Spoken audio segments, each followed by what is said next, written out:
Osée chapitre 9.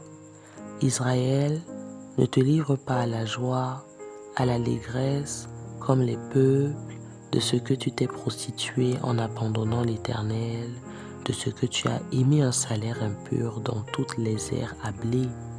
L'air et le pressoir ne les nourriront pas, et le mou ne leur fera défaut.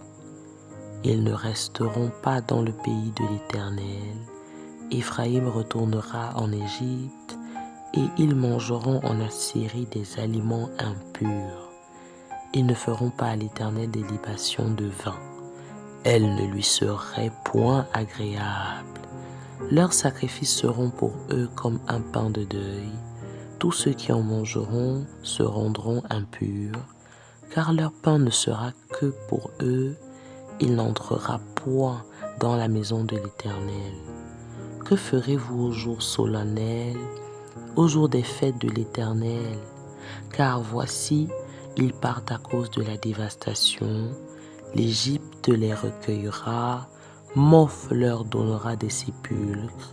Ce qu'ils ont de précieux, leur argent, sera la proie des ronces, et les épines croîtront dans leurs tentes. Il arrive les jours du châtiment, il arrive les jours de la rétribution. Israël va l'éprouver. Le prophète est fou, l'homme inspiré a le délire, à cause de la grandeur de tes iniquités et de tes rébellions. Éphraïm est une sentinelle contre mon Dieu. Le prophète, un filet d'oiseleur est sur toutes ses voies, un ennemi dans la maison de son Dieu.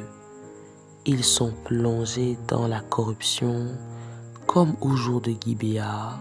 L'Éternel se souviendra de leur iniquité, il punira leurs péchés. J'ai trouvé Israël comme des raisins dans le désert.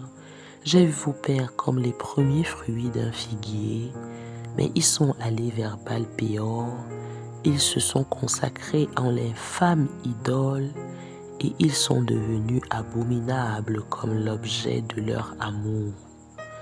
La gloire d'Éphraïm s'envolera comme un oiseau. Plus de naissance, plus de grossesse, plus de conception. S'ils élèvent leur enfant, je les en priverai avant qu'ils soient des hommes, et malheur à eux quand je les abandonnerai. Éphraïm, aussi loin que portent mes regards du côté de Tyr, est planté dans un lieu agréable, mais Éphraïm mènera ses enfants vers celui qui les tuera. Donne-leur, ô Éternel, que leur donneras-tu? Donne-leur un sein qui avorde et des mamelles desséchées. Toute leur méchanceté se montre à Gilgal, c'est là que je les ai pris en adversion. À cause de la malice de leur œuvre, je les chasserai de ma maison. Je ne les aimerai plus. Tous leurs chefs sont des rebelles. Éphraïm est frappé, sa racine est devenue sèche. Ils ne porteront plus de fruits. Et s'ils ont des enfants, je les ferai périr, les objets de leur tendresse. Mon Dieu les rejettera parce qu'ils ne l'ont pas écouté et ils seront errants parmi les nations.